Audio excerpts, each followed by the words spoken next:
Nathalie. Ok.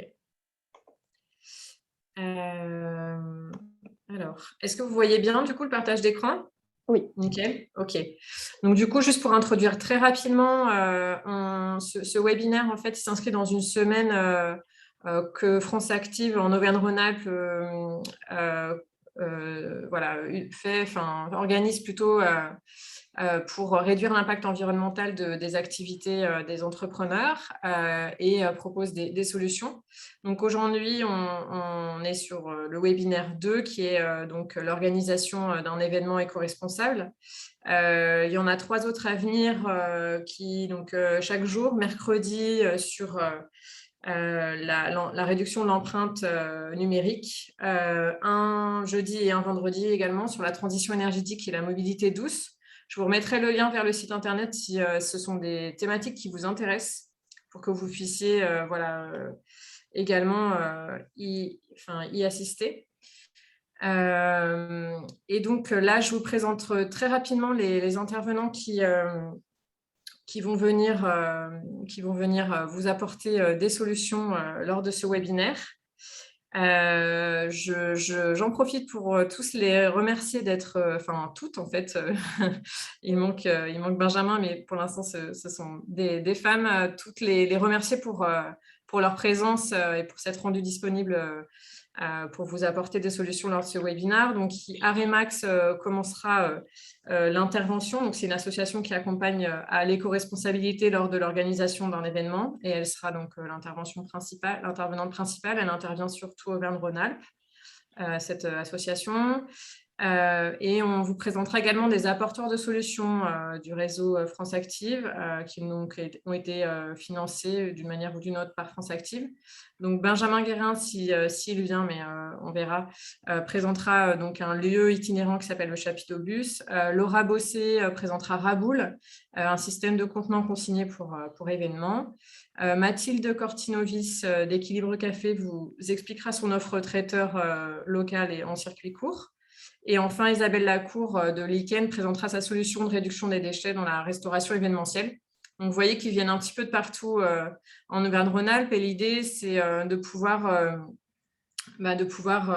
aussi vous proposer des solutions qui seront près de chez vous. Et dans ce cas, pour ce faire, en fait, on vous enverra une petite liste a posteriori à la fin de la semaine avec un petit peu toutes les solutions qui peuvent vous être proposées en local.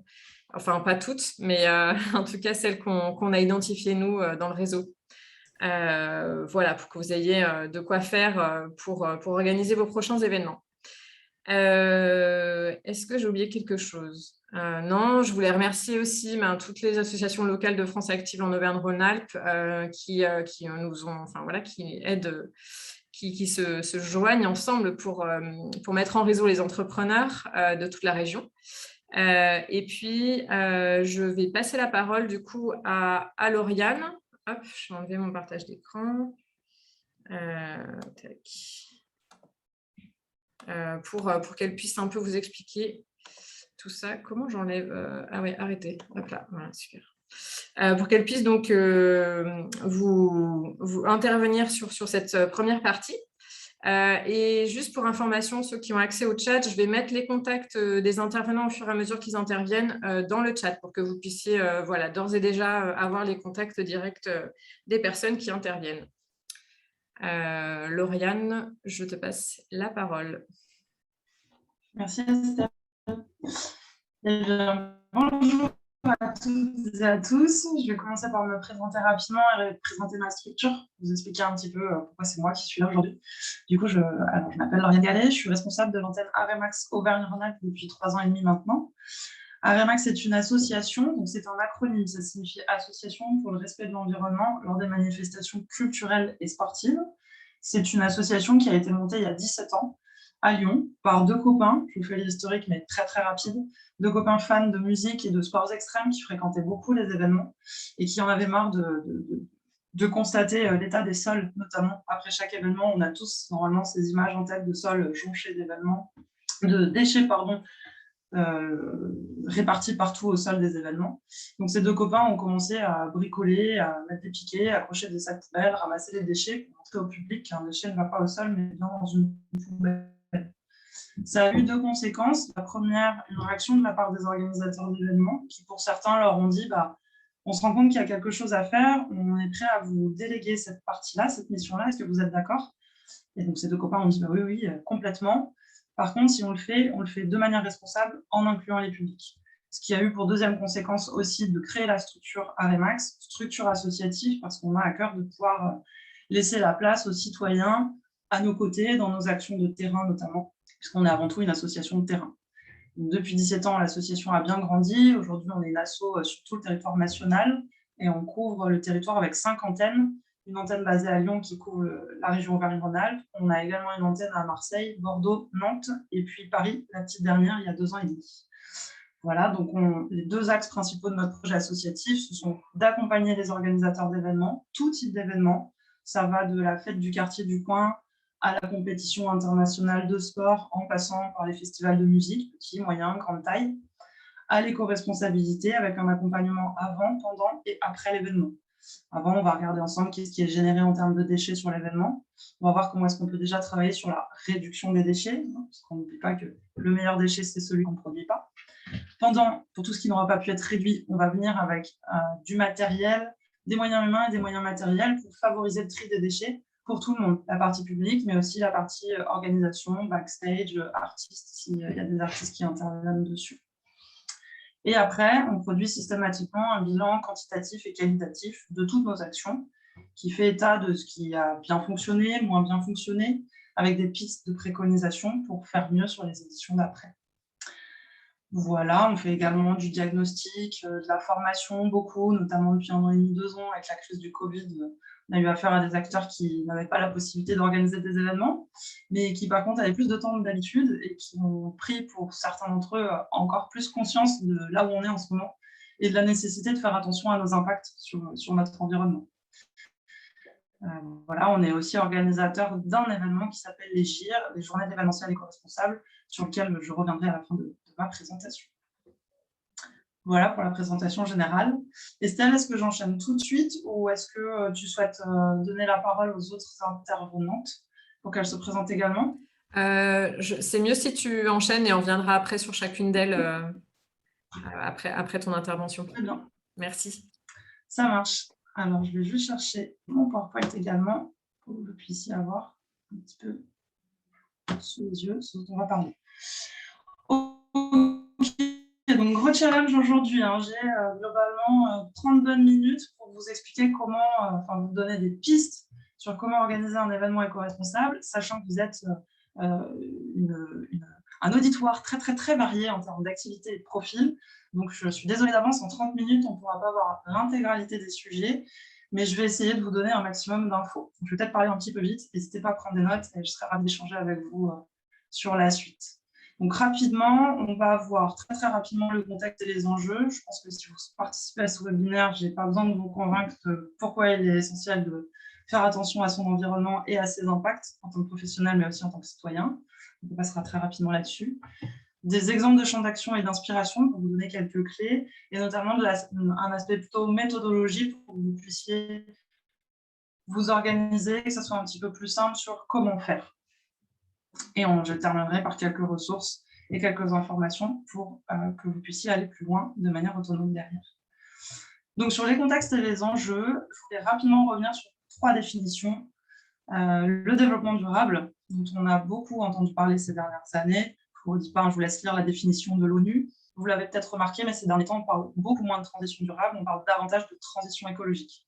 Le développement durable, c'est un terme qui a émergé il y a une 30aine d'années, qui s'oppose un peu au niveau de la notion de développement et de durabilité. C'est notamment pour ça qu'aujourd'hui, on parle davantage de transition écologique. En fait, souvent, quand on pense développement, on pense à faire plus, à ajouter, à accroître encore les actions, les activités, les pratiques, là où on est dans une situation climatique et sociale que j'ose qualifier d'urgente. Donc, on n'est plus dans comment est-ce qu'on peut se développer, on est bel et bien comment est-ce qu'on peut transitionner, entre guillemets. Je ne suis pas sûre que ce terme existe, mais vous le comprendrez tous. comment est-ce qu'on peut passer à autre chose, ce qui inclut beaucoup la question du changement de paradigme, de repenser nos usages, de repenser nos consommations, de repenser nos pratiques. La thématique du jour, c'est également l'éco-responsabilité. Donc, sachez que l'éco-responsabilité, au sens strict du terme, en général, ça fait directement référence à l'environnement. Là où le développement durable, c'est trois notions, l'environnement, le social et l'économique. Sur l'éco-responsabilité, on est normalement exclusivement sur l'environnemental. Après, l'utilisation au jour le jour fait qu'aujourd'hui, on parle de plus en plus d'éco-responsabilité en incluant aussi d'autres dimensions, pas qu'uniquement l'environnement. Mais sachez pour votre information personnelle et votre culture générale que normalement, ce n'est que axé sur l'environnement. Rapide slide ici sur les niveaux d'action pour pouvoir changer nos pratiques. Alors là, on parle aujourd'hui dans la sphère professionnelle, mais il est bien sûr important que toutes les sphères s'y mettent. La sphère privée, la sphère des entreprises est une sphère hyper importante. C'est de là qu'est né notamment les acteurs de l'économie sociale et solidaire il y a quelques années. Les leviers d'action de la sphère privée et des entreprises passent beaucoup par des pratiques d'économie circulaire, de principes de pollueur-payeur. Et vous avez peut-être tous entendu parler de ces filières à responsabilité élargie des producteurs. Pour ceux qui n'ont pas passé la seconde sur l'attention à porter en termes d'impact de ces activités au quotidien, il va falloir s'y mettre parce que de toute façon, on va bientôt plus avoir le choix, notamment au niveau réglementation, ce qui m'amène à la deuxième sphère, qui est la sphère politique, là où il y a également énormément de leviers d'action, la réglementation, les financements, l'exemplarité aussi en tant que collectivité quand elle est elle-même organisatrice d'événements, parce que les collectivités sur l'aspect événementiel ont vraiment ces deux axes-là, c'est-à-dire organisateurs d'événements et accompagnateurs, accompagnatrices des acteurs de son territoire qui sont très souvent sollicités aussi pour savoir comment faire, évidemment pour obtenir aussi quelques aides financières. Il n'y a pas que là que se situe le champ d'action. Et le dernier, qui est essentiel aussi, les citoyens et les citoyennes, bien évidemment. On entend un peu souvent le fait que dans cette société de consommation, si les citoyens ne consommaient pas autant, on ne serait pas là. C'est bel et bien en faisant tous ensemble un effort et en faisant tous ensemble attention à nos actions et à nos pratiques qu'on arrivera à faire mieux. J'aime bien ce petit chiffre de 25%. Qu'est-ce qui signifie ce chiffre? Il signifie que si tous les citoyens et les citoyennes agissaient au quotidien de manière héroïque, entre guillemets, c'est-à-dire appliquer tous les éco-gestes de base et pas que, on pourrait réduire l'empreinte carbone maximum de 25%. On est loin des objectifs fixés par l'accord de Paris de la réduction des effets de gaz et de la réduction surtout de la température de 2 degrés. Donc c'est bel et bien en faisant tous ensemble, en accumulant les actes et les actions individuelles et collectives, qu'on arrivera peut-être à limiter la casse. Très rapidement, pourquoi est-ce qu'on parle d'événementiel? Alors ça, c'est un parti pris chez nous, chez Aremax, parce que notre secteur d'activité, c'est l'événementiel.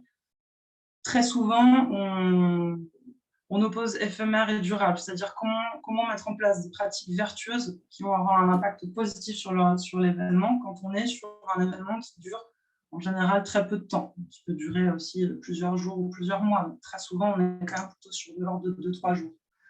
Il est quand même possible de faire des choses, les temporalités ne sont pas les mêmes, mais les impacts sont hyper importants aussi. À titre d'exemple, sur une manifestation de 5000 personnes en moyenne, on est en moyenne à 2,5 tonnes de déchets produits. Donc on est quand même sur des échelles relativement importantes. On est aussi sur des lieux de mixité et d'échange qui sont très intéressants. Ils sont rares les lieux maintenant où on arrive à retrouver une diversité de profils, une diversité d'âge aussi, auprès des gens avec qui on va pouvoir parler, avec qui on va pouvoir sensibiliser, qu'on va pouvoir informer. C'est pour ça qu'en l'occurrence, nous, c'est notre parti pris. Les gens ne sont pas au travail, ne sont pas à la maison, sont dans un contexte de détente, de découverte, de vivre ensemble, de bien-être. On a un petit peu plus de temps et ils sont un peu plus ouverts que la normale pour échanger sur toutes ces questions-là. Et puis, et c'est peut-être ça qu'il faut retenir principalement de cette slide, l'événementiel permet vraiment de pouvoir tester des choses, innover et expérimenter. Vous êtes sur des profils très variés, comme je disais tout à l'heure. N'hésitez pas à vous tromper sur ces questions-là. Il faut passer à l'action. On va y revenir juste après. Ne pas hésiter à commencer par des petites actions, à cibler des thématiques précises. N'ayez pas peur de vous tromper. Allez-y, c'est bien en faisant qu'on arrivera à faire mieux. Pour le coup, c'est peut-être celui qui n'osera pas faire qui serait le mauvais vilain petit canard, entre guillemets, le mauvais exemple. Alors, sur cette slide, donc attention, ça c'est une catégorisation de notre association Aremax. Ce n'est pas une catégorisation de l'éco-responsabilité qui émane d'une institution telle qu'elle soit. C'est nous, avec notre expertise depuis 17 ans, on a catégorisé l'éco-responsabilité en 11 champs d'action que vous avez ici. Alimentation, boisson par exemple, transport, hébergement, logistique, les déchets, l'énergie, etc., etc. Cette slide, ce sont des thématiques qui pourront, je l'espère, vous aider à cibler sur quelle action vous allez pouvoir aller en fonction de votre profil et surtout en fonction de l'événement que vous allez être amené à organiser. Je prends un exemple sur la scénographie et le matériel, par exemple. Ça, c'est peut-être plutôt un thème qui va parler à des organisateurs d'événements culturels. Si on est sur une entreprise ESS commerçante, par exemple, vous allez peut-être plutôt spontanément commencer à travailler l'aspect alimentation, l'aspect déchets, qui sont aussi des thématiques plus faciles à travailler. Ici, il faut bien avoir en tête que ce sont des thématiques qui sont toutes extrêmement interconnectées. Je m'explique. Si vous travaillez, par exemple, l'axe communication et marketing en décidant, je ne sais pas, vous êtes amené à organiser un événement, vous allez devoir communiquer autour. Très souvent, quand on pense événement communication, on pense flyer, par exemple. Le flyer, la production et la diffusion de flyers va avoir directement un impact sur la thématique des déchets. Tout ce qui ne va pas être récupéré partira à la poubelle. Et au final, même ce que les gens auront récupéré, à un moment donné, ça partira à la poubelle, ça aura donc un impact sur l'environnement. La réduction des flyers va aussi avoir un impact sur les transports et la logistique. Vous aurez peut-être besoin de moins d'espace pour stocker vos flyers.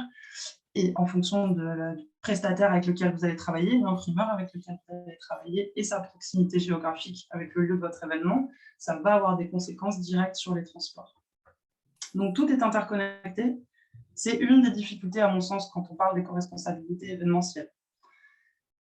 Vous ne pourrez pas... Alors, un parti pris, et j'aime bien citer cet exemple parce que je trouve ça vraiment important. Quand on est dans la volonté de pouvoir organiser un événement de manière éco-responsable, en faisant attention à ses impacts sur l'environnement, il faut bien avoir en tête que si on ne veut pas avoir d'impact du tout, il ne faut pas faire d'événements. On est d'accord, on n'en est pas là. C'est tout pourquoi c'est important de faire des événements, peu importe à quel objectif ça répond au niveau de votre structure. L'objectif, c'est de réussir à organiser un événement en limitant ses impacts. Et il faut bien que vous arriviez à sélectionner les thèmes qui vont être faciles pour vous à travailler dans un premier temps si vous partez de zéro, ou les thèmes que vous arriverez à travailler dans un second temps si vous avez déjà mis en place un certain nombre d'actions en réponse à un ou plusieurs de ces divers champs d'action-là. Mon conseil, si vous partez de zéro, choisissez un thème, ou 2, ou 3, grand maximum, sur lequel travailler sur la prochaine édition de votre événement, que ce soit une assemblée générale, des portes ouvertes, un événement culturel ou autre. Les 3 champs d'action les plus simples à travailler sont les 3 premiers, alimentation et boisson, transport, hébergement et logistique, et gestion des déchets. Ça tombe bien parce que l'alimentation et le transport sont notamment les 2 postes de dépenses les plus impactants en termes de bilan carbone, en termes de production de gaz à effet de serre. Très souvent, vous avez peut-être entendu parler des bilans carbone, c'est très à la mode ces derniers temps. La plupart du temps, les bilans carbone donnent toujours la même chose sur un événement, par exemple, culturel ou sportif. Ce qui produit le plus de gaz à effet de serre, c'est les transports et l'alimentation. Ce sont donc 2 thématiques intéressantes à travailler en priorité. En général, quand on organise un événement, il y a toujours, ou quasiment toujours, de l'alimentation et de la boisson à proposer. Commencez par là. Notre territoire en Auvergne-Rhône-Alpes est extrêmement bien structuré. Il y a énormément prestataires et de structures qui peuvent répondre à vos besoins et vous accompagner sur ces sujets. Je reviendrai un tout petit peu plus en détail tout à l'heure sur derrière chacun de ces champs d'activité, je vais y arriver, des pistes d'action un petit peu plus concrètes. La partie déchets, c'est pas pour prêcher pour ma paroisse, mais est intéressante à travailler aussi. Quand bien même cela représente en général 1% d'un bilan carbone, donc peu producteur de gaz à effet de serre, les déchets présentent plusieurs intérêts. Déjà, ça a un impact direct sur le climat, mais aussi la biodiversité. C'est quelque chose d'extrêmement visible de la part du public. Ça parle énormément et c'est très souvent un premier point d'accroche pour faire changer les mentalités et expliquer pourquoi est-ce qu'on parle des déchets. Nous, par exemple, on a le parti pris de montrer les déchets. Très souvent en France, on a tendance à les cacher. On n'aime pas ça. Ça pue, ça sent pas bon, c'est moche. Sauf que si on continue de cacher tous ces déchets, personne ne pourra prendre connaissance et conscience de l'impact que ça a en termes d'environnement. Donc, c'est vraiment les trois thèmes que je vous invite à travailler en priorité si vous partez de zéro ou même si vous partez de zéro. Re-questionnez-vous systématiquement sur ces thématiques-là. Où est-ce que vous en êtes? Ce sont vos objectifs. On reviendra un petit peu aussi, je reviendrai un tout petit peu plus tard sur l'aspect méthodologie.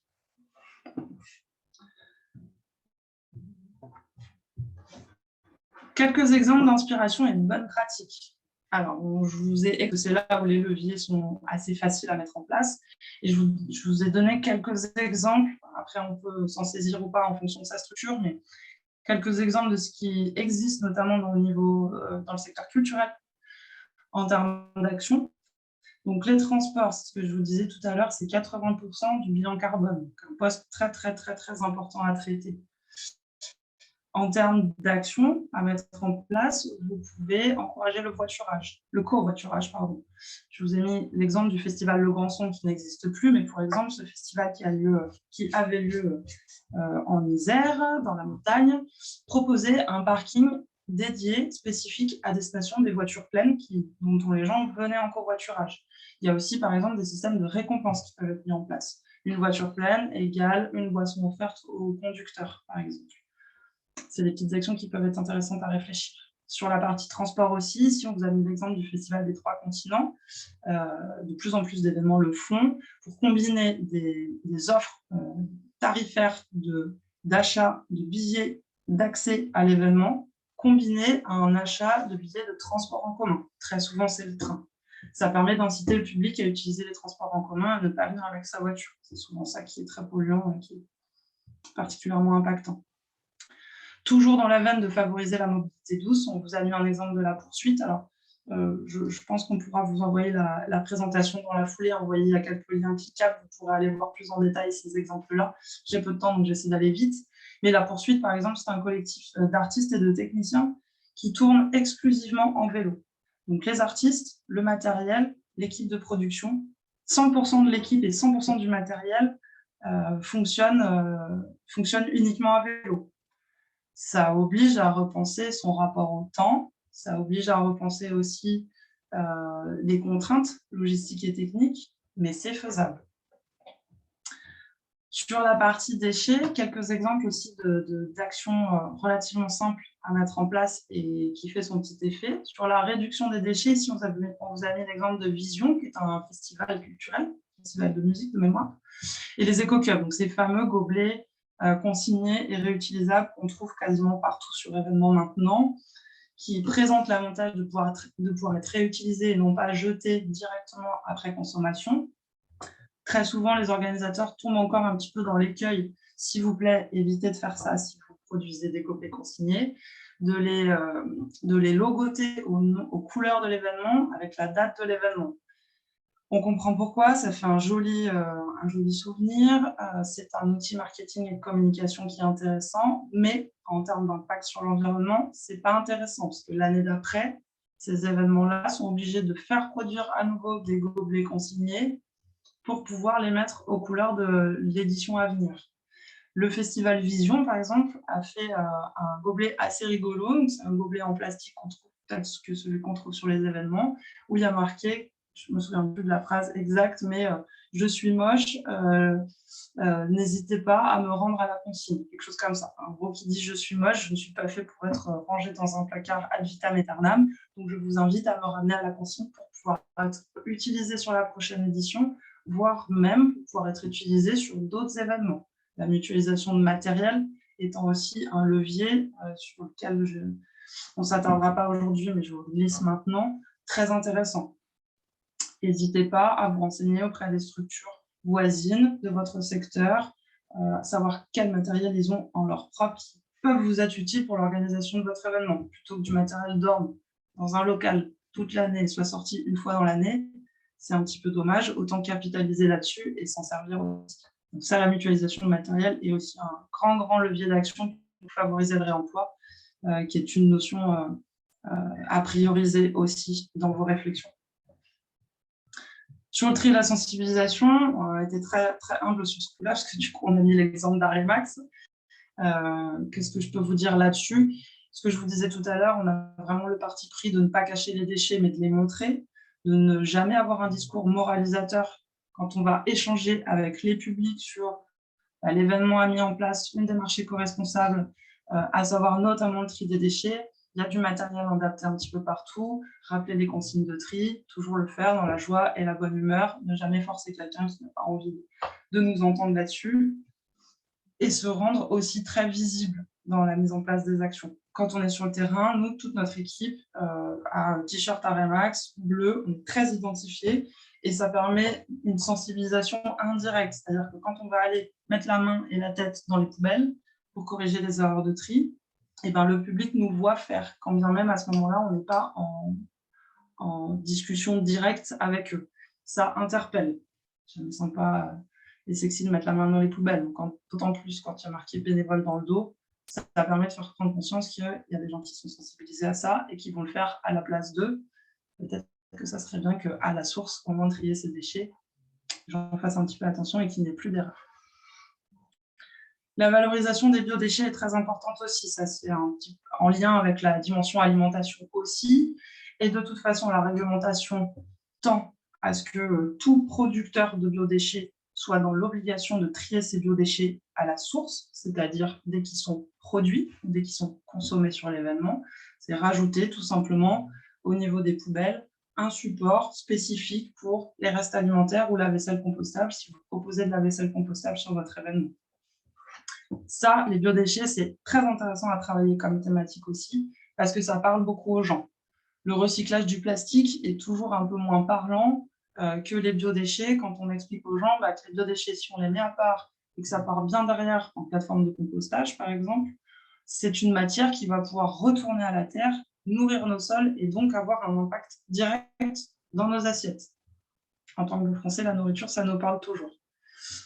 Et puis, c'est un déchet à haute valeur ajoutée, j'ai envie de dire, en termes de transformation, de valorisation, de recyclage derrière. Voilà, sur le dernier thème que je voulais aborder avec vous aujourd'hui, l'aspect alimentation.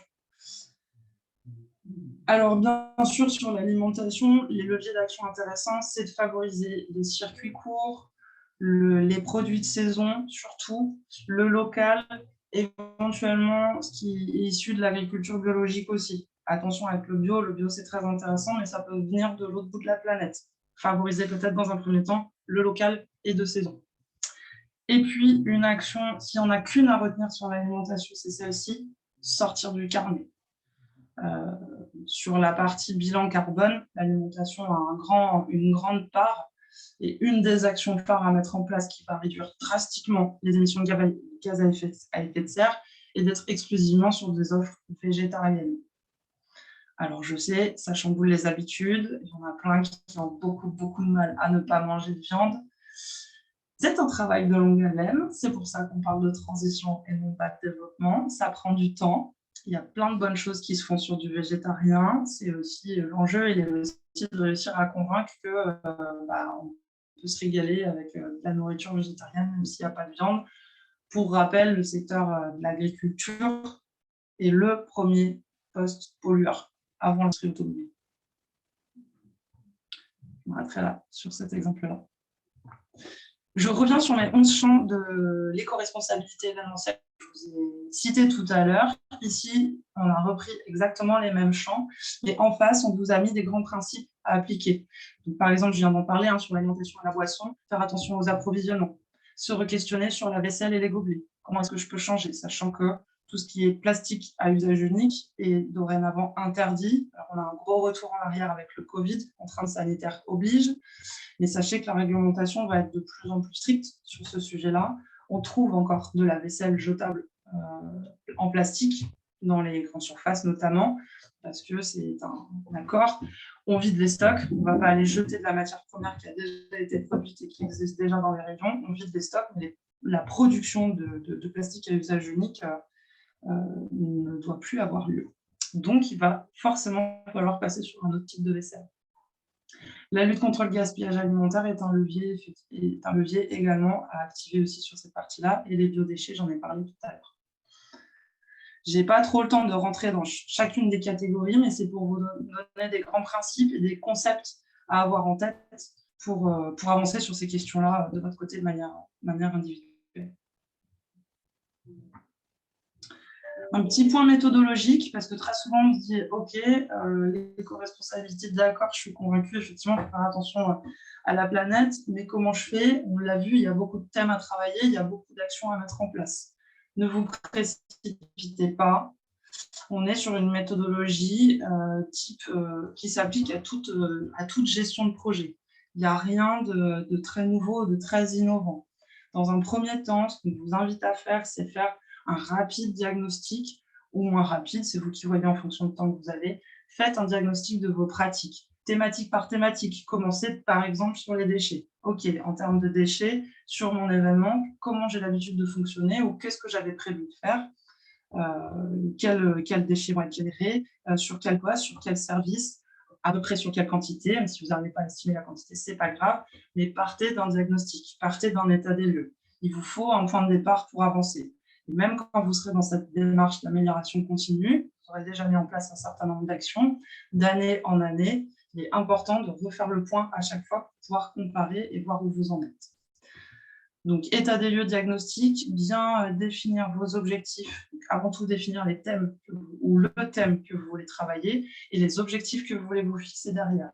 Je reviendrai très rapidement sur la partie objectif après, parce que c'est une partie qui est très importante de cette méthodologie-là. Désigner une personne référente dans vos structures. Alors, pour les petites structures, ça va être tout vu, si vous êtes tout seul ou si vous êtes deux. Pour les structures un peu plus grosses, il est important de désigner une ou plusieurs dans l'idéal, mais ce n'est pas toujours évident, mais au moins une personne référente de toutes ces questions-là. Attention, ça ne veut pas dire que c'est cette personne qui va faire seule. En revanche, le rôle de cette personne, ça sera de maintenir informés ses collègues des avancées, des volontés, des pratiques à venir, et s'assurer que chacun puisse s'approprier la thématique et y participer. Si elle est toute seule contre tous, cette personne, ça ne fonctionnera pas. Il faut bien qu'elle soit relais dans la transversalité des services, si vous avez plusieurs services dans votre structure. Ensuite vient la phase de mise en œuvre, suivi et mesure des indicateurs. Très souvent, si je reprends la question du tri des déchets, on se rend compte qu'en amont de l'événement, il a été pensé le matériel, la signalétique, etc. Par contre, pendant l'événement, il n'y a plus personne qui s'en occupe. Et là, c'est dommage, parce que s'il n'y a pas quelqu'un qui s'en occupe et qui s'assure que l'information est transmise, le matériel est respecté et les consignes sont passées, ça risque d'être quand même grandement décevant. Même pour vous, ce ne sera pas évident de maintenir l'envie de bien faire et de vouloir aller un petit peu plus loin à chaque fois. Donc, bien l'avoir en tête aussi pendant l'événement et vérifier comment ça se passe, quels sont les retours des usagers, quels sont les retours des partenaires, quels sont les retours de l'interne aussi sur l'organisation de tout ça et la mise en place de tout ça. Et à la fin, bien sûr, il faut évaluer ce qui a bien fonctionné, moins bien fonctionné, essayer d'avoir du quantitatif et du qualitatif et de réfléchir tout de suite à chaud à comment vous pourriez faire mieux l'année prochaine ou la fois d'après, le mois d'après ou les 15 jours d'après. Et le dernier point, c'est la communication. Attention sur la communication, on est sur des enjeux très importants sur les co-responsabilités. C'est un petit peu l'info que j'essaie de vous passer. On ne peut pas tout faire bien d'un coup. Donc, soyez toujours dans une communication humble, honnête, parce que quelqu'un de très sensibilisé à cette thématique, il va pouvoir très vite vous dire « Ah bah ça c'est super, vous avez mis ça en place, par contre là, qu'est-ce qu'il en est ?» Donc faites bien attention à ça, mais il est quand même important de communiquer, ça participe à la sensibilisation des publics également. Je regarde l'heure, mais j'ai quasiment terminé. Un petit point sur les objectifs et les indicateurs. Tout comme il faut y aller doucement, entre guillemets, pas à pas plutôt, je dirais, sur les thématiques à aborder, sur les actions à mettre en place. Sur les objectifs, assurez-vous bien de la petite méthode objectif SMART. Assurez-vous bien d'être sur des objectifs qui sont précis, que vous pourrez mesurer facilement, qui sont atteignables aussi. Ne vous mettez pas trop d'enjeux et trop d'ambition. Vous risquez d'être déçu et d'être démotivé. Ce n'est pas l'objectif. Il vaut mieux y aller petit à petit, mais de manière graduée, plutôt qu'y aller trop vite d'un coup et être démotivé parce qu'en fait, on se rend compte qu'en termes d'impact, on n'atteint pas les objectifs qu'on s'est fixés. Donc, restez sur des objectifs réalisables et atteignables, tout en restant ambitieux et que vous pouvez mettre dans le temps, à court, moyen, long terme, où est-ce que vous voulez aller sur chacune des thématiques. Et à bien réajuster, évidemment, d'édition en édition ou d'événement en événement. En dessous, je vous ai noté quelques indicateurs, toujours sur l'exemple des déchets, qui est celui que je connais le mieux. Les indicateurs de suivi, par exemple, nous, quand on est sur le terrain, on regarde combien de filières ont été mises en place. Donc, combien de filières, ça veut dire l'ordure ménagère, les déchets recyclables, le verre, les biodéchets, tout ça, ce sont des filières en termes de déchets. Donc, combien est-ce qu'on a pu en mettre en place? Qu'est-ce qu'on a récupéré comme quantité? Quelle était la qualité du tri au sein de chacune de ces filières? Comment a réagi le public? Est-ce que la signalétique fonctionne bien? Du qualitatif et du quantitatif, comme je vous disais tout à l'heure. Et je vais terminer sur cette avant-dernière slide, puisque je vous l'ai dit, 40 minutes, c'est un petit peu court pour pouvoir aborder tout ça. Donc, j'espère pouvoir vous avoir apporté au moins des idées de thèmes, au moins des idées d'action, un petit peu de méthodologie aussi. Et sachez qu'en termes de ressources, il existe plein de choses sur Internet. Je vous ai mis ici 3-4 ressources phares. Le premier, donc la plateforme des événements éco-responsables sur le territoire Grand Lyonnais. C'est une plateforme, un site internet qui a été créé il y a quelques années par la ville de Lyon, la métropole et l'ADEME, entre autres, qui vous donne des pistes sur comment organiser votre événement éco-responsable. L'Ardèche en transition a émis un guide très bien fait il y a quelques temps, pareil, sur une première partie de l'ordre plutôt de la méthodologie, c'est-à-dire de quelle thématique on parle quand on parle d'éco-responsabilité, quel type d'actions peuvent être mises en place. Et en deuxième partie, bon, ça sort de notre... non, ça ne sort pas de notre territoire, on est sur notre région, mais en deuxième partie, on est plutôt de l'ordre d'un annuaire ou en tout cas de structure ressources. Ça, je ne l'ai pas dit, mais c'est essentiel aussi. N'hésitez pas à vous faire accompagner sur cette thématique très générale. Il y a des structures qui sont spécialisées dans l'accompagnement et qui pourront vous aider à y aller pas à pas et à défricher un petit peu tout ça, notamment pour la partie état des lieux diagnostiques. Plastique on plastique, ça va être plutôt aux événements culturels. C'est un outil qui vise la suppression totale des plastiques et des usages uniques sur événements. Donc, c'est un outil, dont un guide, qui peut vous être utile pour vous renseigner et pour mettre en place de futures actions. Et enfin, c'est peut-être mon préféré, le collectif des festivals de Bretagne, qui est une mine d'or et qui est la référence en France en termes d'événements éco-responsables axés secteur culturel, parce qu'ils accompagnent principalement des manifestations culturelles. Il y a énormément de fiches thématiques, de guides, de fiches pratiques sur les gobelets, sur les toilettes sèches, sur tout un tas d'actions où ils ont été vraiment creusés en profondeur les enjeux, le fonctionnement, les intérêts, les limites. Là encore, vous pouvez y trouver beaucoup de ressources. Et enfin, et ça sera vraiment ma dernière slide, Estelle, promis, 3 rendez-vous à venir qui me semblent intéressants à vous partager là sur la métropole de Lyon. Le 30 novembre 2021, donc la semaine prochaine, a lieu le 5e forum Entreprendre dans la culture, organisé par Auvergne-Rhône-Alpes Spectacle Vivant, qui est l'agence régionale du spectacle vivant en Auvergne-Rhône-Alpes. Le lendemain, donc les fameux GIR que Aremax organise, les journées d'événementiel éco-responsable. Alors, faites pas attention au visuel, c'est la date d'en dessous qui est bonne, qui aura lieu le 1er décembre 2021 à l'hôtel de la métropole de Lyon, avec des échanges type table ronde conférence le matin et des groupes de travail thématiques l'après-midi. Cet événement s'adresse au secteur événementiel et au secteur de l'ESS. Notre objectif, c'est de faire en sorte que tout ce monde-là se rencontre, échange et puisse partager des pratiques, les problématiques, voire éventuellement co-construire de nouvelles actions, de nouveaux projets.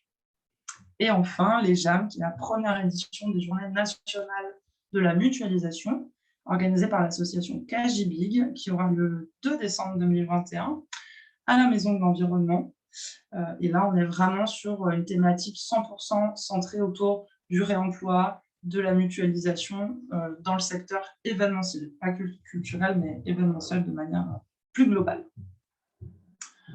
Voilà, j'espère ne pas avoir été trop longue. Je vous remercie et de toute façon, je reste là jusqu'au bout pour échanger avec vous si vous avez des questions sur tout ça. N'hésitez pas, ce sera un plaisir. Merci beaucoup, Lauriane, c'était super. Du coup, on m'a demandé dans le chat si ta présentation serait transmise. Est-ce que c'est possible ou pas? Ouais, ok. Tout à fait, oui, aucun problème. Je ferai un mail à tout le monde alors avec ta présentation. Alors du coup, pour faire le lien avec les 11 thématiques de l'événementiel éco-responsable, donc pour ce qui concerne les transports, qui est effectivement un fort impact, je vous invite à aller au webinaire sur la mobilité douce qui se passe vendredi. Et dans le mail qu'on vous reverra, on vous enverra également des propositions de mobilité responsable qu'il y a dans le réseau France Active. Donc voilà, vous aurez quelques contacts, mais c'est vrai qu'on ne va pas intervenir là-dessus aujourd'hui. En revanche, pour la thématique alimentation et boissons, je vais donner la parole à Laura Bossé de Raboul, qui va nous présenter son système de consignes. Oui, bonjour à tous, vous m'entendez? Très bien. Ok. Eh bien, alors, globalement, merci pour l'invitation. Donc, nous, on a mis en place un système qui s'appelle Raboul sur Clermont-Ferrand tout d'abord. On a pour ambition d'être sur toute l'Auvergne. Le but, c'est de remplacer l'emballage jetable à usage unique qu'on trouvait dans tout ce qui était vente à emporter. Donc, se faire de l'alimentation, restaurateurs et artisans métiers de bouche. Donc là, c'était l'enjeu. Le projet, il a émergé en 2021. On s'est très vite aussi attaqué à la sphère de l'événementiel sur des festivals. C'est-à-dire que moi, je suis aussi investie dans d'autres festivals que je co-organise et la thématique du déchet, on en a discuté en première partie, mais c'est vrai que ce déchet-là, comme l'EcoCup, c'est un gros chantier qui est aussi à prendre part sur des moments qui sont très courts de l'événementiel et qui consacrent énormément de tonnage de déchets. Donc, on l'a déjà vu, on a initié 4 événements sur Clermont-Ferrand où on a mis en place ce système de consigne. Ce n'était pas une obligation. On laisse le choix aux festivaliers de pouvoir prendre la consigne. L'organisation qu'on a vue avec du coup, les équipes organisatrices des festivals, c'était tout simplement que nous, on mettait en place, on proposait au public les éco-cups, les contenants consignés, on faisait l'animation, sensibilisation zéro déchet, parce qu'en fait, la consigne, c'est une excuse, mais c'est une philosophie beaucoup plus large auquel on s'attaque. Essayer aussi de leur parler de la réglementation. En fait, pourquoi aussi il y a de plus en plus d'initiatives de consignes qui se mettent en place, c'est parce qu'au 1er janvier 2023, l'emballage jetable à usage unique est interdit sur place pour les restaurants rapides. Donc, ça se manifeste avec la loi anti-gaspi où, à horizon 2040, il n'y a plus du tout d'emballage jetable dans notre quotidien. Là, c'est le but, c'est l'enjeu. Nous, on essaie d'accompagner ça, on essaie d'apporter des solutions. On travaille du coup autant avec l'incinérateur, les services publics, les organisateurs de festivals, d'événements, les festivaliers. On se rend bien compte que cette sensibilisation-là, le public est de plus en plus prêt. En tout cas, on a des très bons retours. Et nous, le double enjeu, c'est-à-dire qu'il y a une possibilité d'utiliser la consigne lors du festival, mais aussi de l'utiliser dans la ville au temps réel. Donc ça, on peut le faire parce que pour l'instant, on s'attaque qu'à des festivals qui ont lieu dans Clermont-Ferrand. Mais c'est-à-dire que les festivaliers qui vont prendre à manger le jour de l'événement, ils vont s'inscrire dans notre structure à Boule et ils vont avoir leur espace compte où ils vont pouvoir après ne pas être obligés de rendre leur contenant le jour J. C'est-à-dire qu'il ne va pas dormir dans le placard. Le but, c'est que 3 jours après, il peut le rendre dans une des structures restauratrices du réseau. Et c'était un peu ça l'enjeu aussi, c'était de ne pas être limitant dans la durée et de ne pas faire on va dire, du marketing de contenants. Donc nous, ils sont tout simples, c'est des contenants en verre trempé, il y a différentes tailles possibles dans le réseau. Là, souvent, ce qu'on a mis en place, c'est que c'était une seule taille qui était proposée avec les restaurateurs qui tenaient des stands lors des journées festivals. Et pour l'instant, ça a très, très bien marché, très bien fonctionné. L'impact en termes de déchets, il est considérable. Et souvent, alors c'était notamment sur un des festivals, on était étroitement liés avec une association qui s'appelle Terra Preta sur la partie biodéchets. Et donc, on avait aussi couplé la boucle parce qu'on a un partenaire association de réinsertion qui fait aussi le lavage des contenants des éco-cups qui, le jour J, ont montré toute la boucle de la mobilité du contenant. Donc, c'est-à-dire du festivalier qui va prendre la nourriture dans son contenant, qui va le redéposer au stand Raboul et qui allait après être lavé. On voulait vraiment leur montrer c'était quoi la vie d'une consigne et que c'était pas non plus qu'un déchet, c'est pas quelque chose enfin, c'est pas rédhibitoire, c'est vraiment un impact assez important. Voilà, donc c'est des choses qui sont hyper intéressantes, c'est tout jeune. On est appelé sur pas mal d'autres événements, mais on sait que voilà, on n'est pas les seuls. À Lyon, il y a d'autres initiatives qui existent aussi. Nous, on fait partie d'un réseau national qui s'appelle IMPEC, qui réunit 10 initiatives autour de la consigne, autour de l'alimentation, et c'est vraiment hyper stimulant. Super, merci beaucoup. N'hésitez pas à citer vos collègues de la région dans le chat pour qu'on puisse les identifier aussi. Vous avez cité, vous avez parlé de Lyon, mais du coup, voilà. Super, merci beaucoup. Pour continuer dans le thème de l'alimentation et de la boisson, Mathilde Cortinovis va nous parler de son offre traiteur local qui est à Lyon, du coup. Je te laisse parler, Mathilde. Merci. Bonjour à tout le monde. Merci Estelle. Oui, donc je suis Mathilde Cortinovis et je suis cofondatrice d'Équilibre Café. Donc juste pour vous situer un petit peu d'où on vient, donc c'est un café éco-responsable et solidaire dans le premier arrondissement de Lyon. Et là, je viens pas forcément pour parler du lieu, mais plutôt de notre offre traiteur, en fait, qui n'était pas forcément dans le projet à l'origine, mais assez rapidement, en fait, on a eu pas mal de demandes justement pour l'événementiel, pour une alimentation un petit peu différente de ce qu'on peut trouver. Donc, l'idée, en fait, pour nous, c'était vraiment de pouvoir proposer ce qu'on faisait au sein du café, mais ailleurs. Donc, tout est 100% fait maison sur place par nous-mêmes. Du coup, pour rebondir sur ce que disait Lauriane, on est en 100% végétarien. Donc, voilà, on n'a ni poisson ni viande, avec des produits du coup qui sont… donc, tout est local, en circuit court et avec un maximum de bio. Donc, tout n'est pas bio, mais tout est labellisé. Et l'idée, c'était vraiment… de faire en fait des recettes qui soient à la fois originales, qui soient surtout gourmandes et puis qui changent un petit peu en fonction des saisons. Donc en fait, on n'a pas un catalogue fixe, on s'adapte en fait à ce qui arrive pour nos producteurs. Donc c'est toujours un peu un challenge parce que voilà, les gens attendent toujours quelque chose d'assez carré et en fait, toutes les semaines, il y a des choses qui sont là de nouveau ou qui ne sont plus là en fonction des saisons. Donc voilà, donc on essaye de proposer quelques petites choses de base et en fait qui vont décliner en fonction de la période de l'année. L'idée avec notre formule traiteur, c'était vraiment un petit peu aussi de casser les codes des traiteurs zéro déchet, écolo, etc., en proposant des choses qui soient vraiment jolies à des prix raisonnables. On travaille aussi sur toute la problématique du zéro déchet, donc à la fois en travaillant sur les recettes qu'on va proposer. Donc, on essaie vraiment d'utiliser les produits dans leur intégralité, donc d'utiliser des choses toutes bêtes, mais les côtes des choux-fleurs, les fans de radis, toutes ces choses-là dans nos recettes, et puis aussi sur tout ce qui est ustensiles, plateaux, etc., d'avoir que des choses qui sont réutilisables.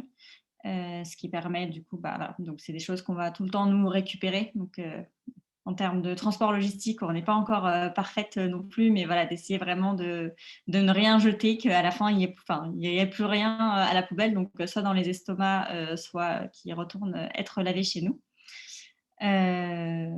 Voilà, du coup, c'est des choses qu'on propose à la fois en fait au sein de notre lieu, puisqu'au départ, c'était un petit peu les demandes qu'on avait eues de privatisation. Donc, on faisait des événements traiteurs au sein du café. Et puis, petit à petit, vu qu'on a eu pas mal de demandes, on se déplace. Donc, on essaye de ne pas aller trop loin. Mais voilà, pour certains événements, on a pu faire des mariages, des inaugurations, différents événements. C'est vrai que c'est quelque chose qu'on aime bien, à la fois parce que c'est une cuisine qui est un petit peu différente de ce qu'on peut proposer au café et puis de s'adapter un petit peu aux demandes aussi voilà, des personnes. On essaie vraiment de faire du sur-mesure. L'idée étant que justement rien ne soit jeté, donc à la fois que ça plaise et en termes de quantité aussi, maintenant on est un petit peu rodé. Donc voilà, que les gens n'aient pas faim à la fin et en même temps qu'il ne reste rien qui soit perdu. Super, merci beaucoup. Voilà. Enfin, oui, juste, effectivement, on a aussi, il y a d'autres traiteurs sur d'autres régions qu'on vous proposera également, parce qu'effectivement, comme le disait Mathilde, un traiteur ne peut pas se déplacer super loin s'il veut rester cohérent avec ses valeurs. Merci beaucoup, Mathilde. Et puis, pour finir, du coup, Isabelle Lacour va nous présenter Lichen sur la partie gestion des déchets, du coup. Oui, alors des Super, déchets de la restauration événementielle. Donc en fait, Lichen, c'est une entreprise à impact qui vend de la vaisselle compostable et qui propose des services pour permettre aux utilisateurs de cette vaisselle de la valoriser avec les biodéchets. On est né comme ça, on s'adresse principalement au secteur de la restauration événementielle, parce que des gros événements en particulier, puisque on a identifié ce secteur comme un des secteurs où la vaisselle à usage unique s'avère souvent très utile et dans certains cas indispensable, que ce soit en intégration avec de la vaisselle réutilisable, avec des éco-cups ou carrément en substitution dans certaines circonstances. Donc, alors, on est basé en Savoie et puis on opère en fait, notre facteur limitant, c'est trouver des filières de compostage ou de valorisation des biodéchets qu'on dit vertueuses, c'est-à-dire qui permettent d'accepter l'ensemble des biodéchets et surtout qui permettent de produire un produit qui retourne dans les sols. Ça, Lauriane, tu en as déjà bien parlé et nous, ça nous tient particulièrement à cœur. Et donc, en fait, les filières de compostage professionnelles sont aussi celles de qualité, qui sont aussi celles qui permettent de valoriser la vaisselle compostable, qui fait partie des déchets compostables à dégradation lente. Donc, en compostage domestique, c'est un petit peu plus compliqué de la mettre. Donc, Lichen, jusqu'à présent, c'est un peu plus de 2 tonnes de biodéchets plus vaisselle qui ont été valorisés, que ce soit en Savoie. Alors, on opère aussi beaucoup en Isère. Savoie, on travaille avec une plateforme vers Aix-les-Bains. Isère, c'est vers la Busse en Pays Voironnais. Et puis également Marseille. Alors, bon, on sort de Rhône-Alpes, mais c'est vrai que là, on a des contacts il y a beaucoup de choses qui se passent. Donc, en fait, dans nos valeurs, on croit à la nécessité de créer des vraies filières de compostage. Pourquoi ? Parce que la matière organique qui dérive de notre restauration, de nos aliments, doit retourner pour nourrir les sols. C'est aussi pour ça qu'on a adhéré à l'initiative 4 pour 1000, qui montre qu'avec 4 pour 1000 de carbone séquestré dans les sols suite au retour de la matière organique, on peut déjà influencer sur le climat. Donc, il faut planter des arbres, mais il ne faut pas se priver de mettre du compost. Et ces valeurs sont aussi dans le nom de Lichen, puisque Lichen, c'est une association entre une algue et un champignon. C'est la première association qui a sorti la vie des océans, qui lui a permis de coloniser les continents. À l'époque, il n'y avait que des minéraux. Il n'y avait pas de sol. Donc, Lichen, c'est l'ancêtre des sols vivants, en fait. Voilà. Alors, pour résumer ce que nous, on est en mesure de proposer, alors, en fait, c'est un service qui est structuré en 3 temps. Le premier, en amont, c'est tourner le dos aux déchets.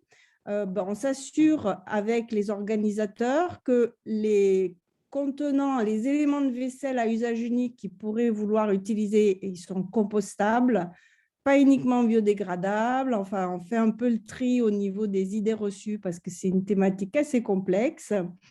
Après, pendant l'événement, on appelle ça l'action par l'exemple, et ça, Lauriane, tu en as aussi magnifiquement parlé avec votre expérience, hein. C'est-à-dire être visible, être là, surtout surveiller ce qui se passe au niveau des poubelles. Alors, bon, Lichen, nous, on a restreint le champ d'utilisation, donc on n'a plus qu'une poubelle qui, en réalité, n'est plus une poubelle puisque l'ensemble est valorisé.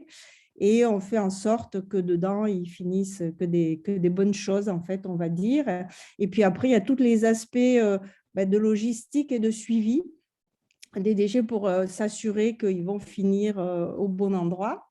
Et puis, alors après, que ce soit en amont ou pendant l'expérience, pendant l'événement, on appelle ça l'expérience dans l'expérience.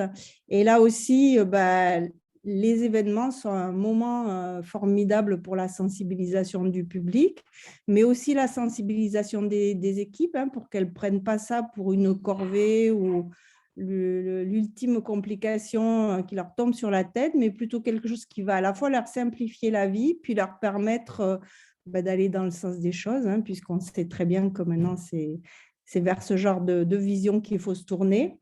Et donc, en fait, montrer aux gens ce que c'est du compost, que ça ne sent pas mauvais, que ça sent même plutôt bon, etc. etc. Et puis surtout, mesurer ce qui a été fait, démontrer avec le compost finalement ce que vont devenir les déchets compostables. Ça, c'est quelque chose qui est important et auquel les gens vont rattacher tout de suite une notion concrète.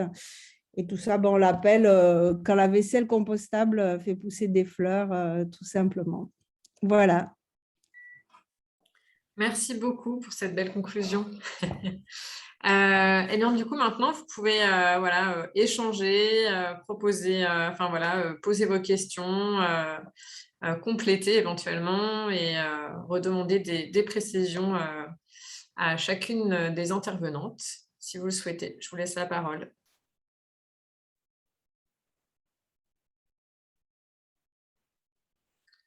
La première question est toujours la plus difficile à sortir.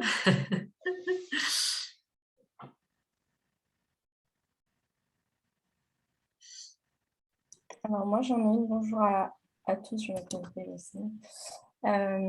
Donc enchantée et merci pour chacune de vos interventions qui sont inspirantes et qui font du bien. Et moi j'avais une question très pratique sur un événement dont vous avez parlé, Lauriane, sur le JAM qui m'intéresse. C'est concrètement où ça a lieu, comment ça se passe, combien de temps ça dure, est-ce que ça a un coût, voilà. Alors, ce n'est pas nous qui sommes organisateurs, donc je n'ai pas tous les éléments. Je suis en train de chercher rapidement. Il y a une page Facebook dédiée au JAM où il y a toutes les informations, mais c'est sur une journée, donc le 2 décembre, puisque c'est le lendemain de nos gires. C'est à la Maison de l'Environnement. Je suis en train de chercher ça, comme ça je vais pouvoir vous partager ça sur le chat. Il y a différentes tables rondes. J'arrive, hein, comme je n'ai pas tout en tête, parce que là, j'ai plutôt en tête les gires, forcément. Hop, j'ai trouvé. Tac, voilà, je vous ai mis le lien.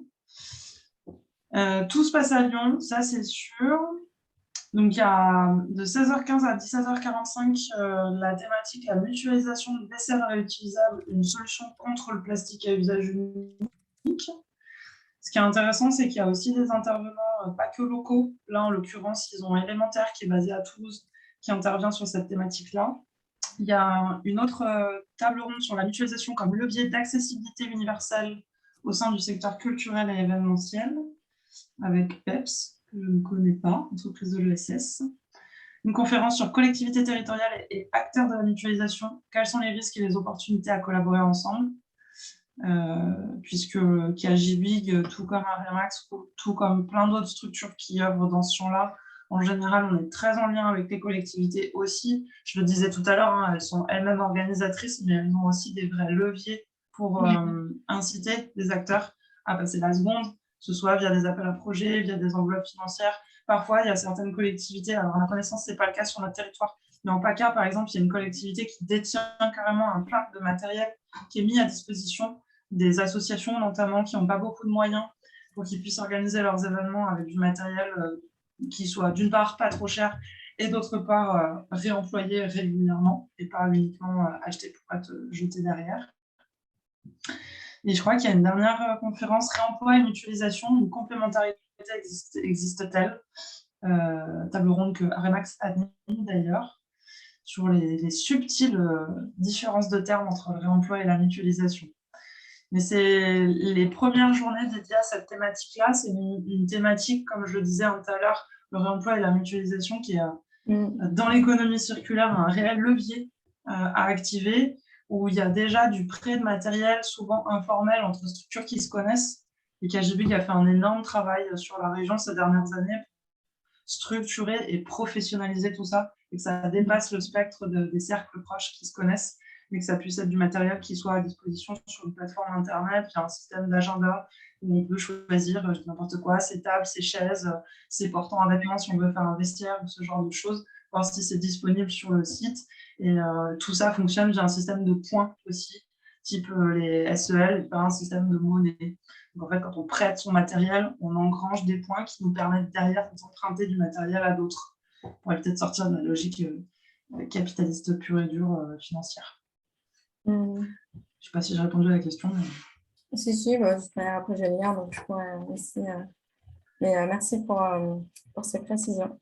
De rien. Et n'hésitez pas, parce que je pense qu'il y a encore de la place. À mon avis, il est encore possible de s'inscrire si ça vous intéresse. Okay. Super. Merci. Je complète en t'entendant parler de matériel aussi. On a des structures de réemploi de matériaux type bâche, événementiel, etc. Qui, pareil, c'est des noms qui vous seront envoyés par mail à la fin de la semaine également, après tous les événements, parce qu'on les a mobilisés sur le premier événement d'hier sur la réduction des déchets. Donc il y en a aussi pas mal dans la région.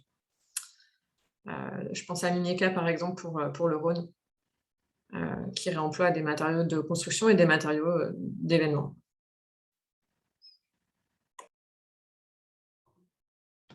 Je vais rebondir aussi là-dessus. C'est vrai qu'il y a pléthore de structures qui font du réemploi, qui récupèrent des bâches pour en faire des sacoches, ou du petit matériel ou des petits déchets pour en faire ce qu'on appelle de l'upcycling, des bijoux ou des nouveaux objets.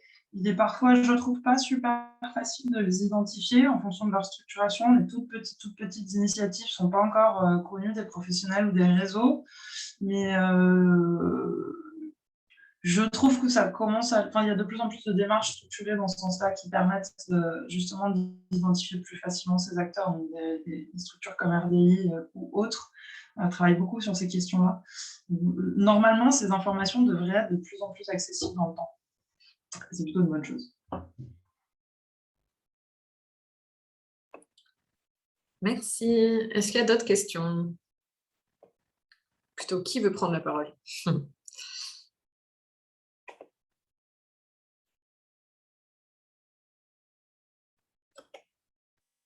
J'ai mis les contacts du coup des intervenantes suivantes après, parce que j'avais mis celui de Lauriane et pas les suivants, donc je les ai remis dans le chat. Je vois que Lauriane a mis aussi donc celui des JAM. Et Laura m'avait transmis aussi les noms des autres prestataires qui peuvent proposer des consignes dans les autres territoires que l'Auvergne. Donc voilà, c'est pareil, c'est dans le chat. Hop. Après, s'il n'y a pas plus de questions, soit Lauriane, tu as envie d'approfondir la slide des propositions, soit sinon, on n'est pas obligé de continuer la réunion juste pour continuer. Hein. Si tout était clair, on peut aussi se quitter sur ces belles paroles.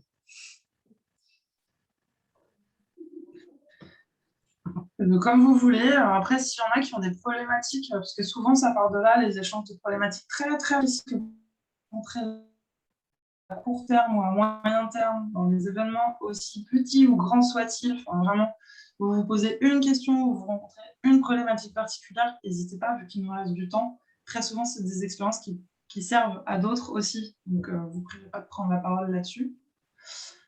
Et sinon, je peux effectivement revenir un peu plus en détail, si vous voulez, sur les 11 champs de l'éco-responsabilité événementielle où j'avais commencé à aborder alimentation, boisson. Je peux vous repartager ça rapidement.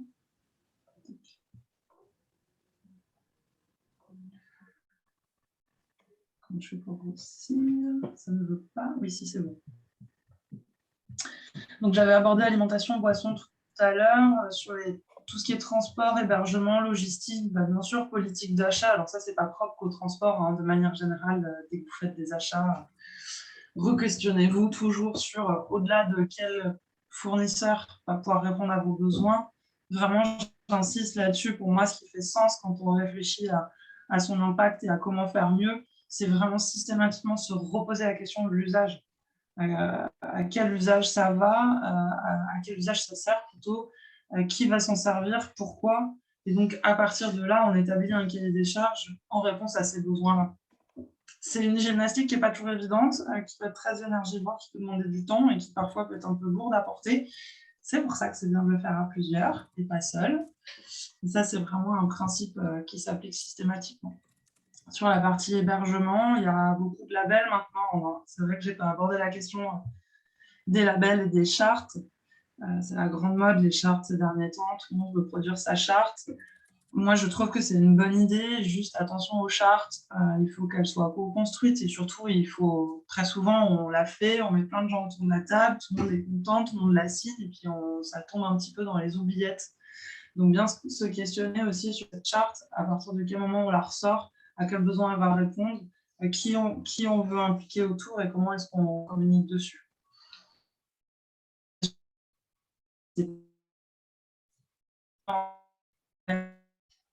Pour le coup, je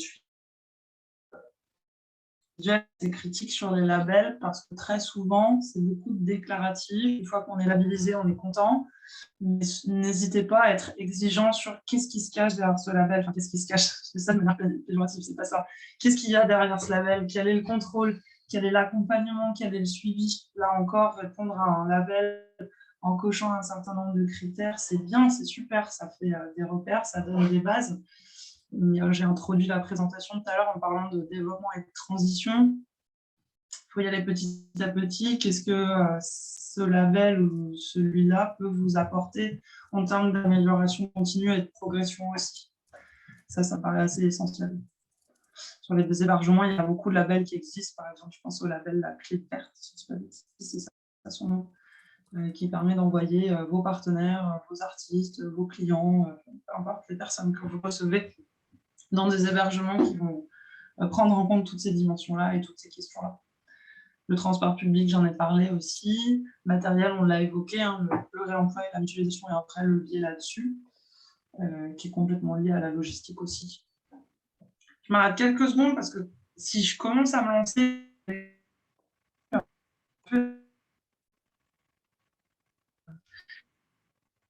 pensez-y.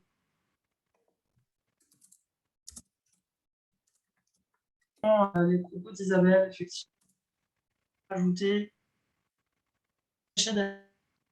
Lauriane, on t'entend de manière hachée là. On n'entend plus. Très bien. Mais je pense que c'est bon, là, tu peux recommencer à parler. Ça a l'air de fonctionner. Non, ça ne marche plus.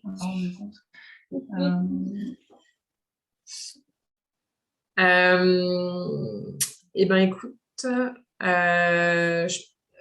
moi, je propose qu'on... Je suis désolée parce que je te coupe un peu. Ou alors, c'est peut-être le partage d'écran qui fait bugger ta voix. Ou peut-être en coupant ta caméra, ça peut marcher. Si tu avais d'autres choses à ajouter. Je ne sais pas si vous mettez comme ça. Je suis full côté réseau. Oui. Ah, c'est mieux. Ok. Alors, du coup, je ne sais pas si vous m'entendez bien ou pas. Là, c'est bon. Ouais, ok. Peut-être juste pour finir sur les déchets, parce qu'après, sur les 11 champs de de l'éco-responsabilité, je pourrais vous tenir toute la journée la jambe, je pense, mais ce n'est pas le but. Sur les déchets, ce qui me paraît vraiment important à préciser aussi, en lien avec ce qu'Isabelle citait tout à l'heure, c'est qu'à partir du moment où un organisateur d'événement va faire l'effort de trier ses déchets, c'est super, mais il y a 2 choses essentielles pour que ça fonctionne bien. Déjà, faire attention à la qualité du tri. Donc souvent, ça demande à surtrier derrière, parce que même si les publics sont de plus en plus sensibles à ces questions-là et connaissent de mieux en mieux les consignes de tri, les consignes de tri ne sont pas encore toutes les mêmes sur tout le territoire en France. Il y a encore beaucoup de différences. Donc, parfois, ce n'est pas de la mauvaise volonté, c'est juste que chez papy et mamie, le pot de yaourt, il va au tri. Et sur l'événement sur lequel je suis, les consignes de tri ne sont pas les mêmes. Donc, ça nécessite de faire attention à la qualité du tri et aussi et surtout aux exutoires. C'est-à-dire, une fois que vous avez mis le matériel, que vous avez communiqué pour que les gens fassent l'effort de trier ces déchets, il y a un petit travail en amont de préparation sur qui va venir collecter chaque typologie de déchets et où est-ce que ça va bien partir dans les filières. Est-ce que les déchets recyclables vont bien partir, par exemple, en centre de tri? Est-ce que le verre qui a été mis à part va bien partir aussi dans une plateforme de traitement de verre? Est-ce que les biodéchets qui ont été triés vont bien partir en plateforme de compostage ou en méthanisation?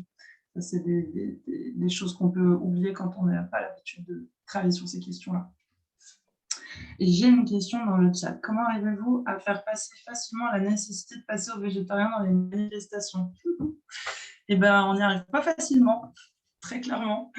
Non, c'est vrai, hein, comme je le disais tout à l'heure, c'est pas évident de faire accepter aux gens qu'il faut arrêter ou en tout cas diminuer sa consommation de viande. Et ça dépend clairement des manifestations sur lesquelles on est. Si on est sur une manifestation très engagée et dont presque la thématique de l'événement porte sur l'éco-responsabilité et la transition écologique, on va avoir affaire à un public qui est bien sensibilisé à ces questions-là et qui ne rechignera pas ou plus à manger de la viande. C'est moins le cas sur, par exemple, un événement sportif ou un festival de musique. Je pense notamment aux équipes techniques qui sont très souvent des hommes qui, je ne veux pas tomber dans les clichés, mais c'est quand même quelque chose qu'on rencontre régulièrement, ont beaucoup de mal avec le fait de ne pas manger de viande. C'est pour moi un travail de longue haleine. On n'arrivera pas à faire changer les comportements en un claquement de doigts. Ça demande de la sensibilité. S'il y a papy, mamie, le collègue, le cousin, le directeur, l'élu, qui petit à petit prend conscience de tout ça et commence à faire passer des messages, petit à petit on y arrivera, mais ou alors c'est en partie de la musique électronique à Lyon, hyper connue, à dimension internationale. Eux, ils ont fait le pari cette année, pari osé, on dirait, mais ils ont réussi à proposer 100% de l'alimentation sans viande, exception faite des équipes techniques. On va y venir dans un deuxième temps, mais cette année. Mais en tout cas, il s'expose à la critique, très clairement. Il y a des gens qui ne vont pas être contents. Il y a des gens qui... De toute façon, on est en France, donc il y a toujours des gens qui râlent sur tout, qu'on se le dise. Mais ils savent pourquoi ils l'ont fait, ils ont les arguments derrière et ils sauront expliquer pourquoi ils ont fait ça. Et puis parfois, c'est en prenant des partis pris forts comme ça qu'on a aussi à influer sur la masse, j'ai envie de dire, et pas uniquement sur une partie de la population ou une partie du public d'un événement. Mais c'est pas évident, c'est clair. Après, juste pour terminer là-dessus, ça intéressera les acteurs culturels, je pense. Il y a le Shift Project, qui est un think tank qui a énormément travaillé sur la décarbonisation de la culture depuis 2 ans, là, et qui a l'avantage de proposer des chiffres parlants sur l'impact du carbone culturel avec de la data et des données chiffrées qui sont utiles pour aller convaincre ses collègues, sa direction, ses élus, quand ils ne sont pas déjà convaincus par le bienfait de ce genre d'action. Super. Merci beaucoup, Lauriane. Du coup, ça permet à tout le monde, je pense, d'aller plus loin aussi sur ces questions-là. Les GIR, les JAM vous permettront aussi d'aller plus loin si vous voulez avoir plus que ce petit moment de sensibilisation et de solutions qu'on a pu vous apporter aujourd'hui. Et puis, vous pourrez donc du coup recontacter les apporteurs les apporteuses de solutions plutôt, Lauriane, Laura, Mathilde et Isabelle, et ainsi que d'autres personnes, voilà, puisqu'on vous enverra aussi d'autres contacts. Donc, j'espère que voilà, ça a été un moment où vous avez pu prendre des idées pour organiser vos propres événements et qu'on a pu répondre à vos questions. Merci à tout le monde d'avoir participé à ce webinaire et puis à très bientôt pour d'autres webinaires et d'autres moments de réseau au sein de France Active. Ah, je vois tous les merci là, Merci à vous. ça fait plaisir. Merci à tous, merci à toutes. Au revoir. À très Merci bientôt. beaucoup. À bientôt, merci.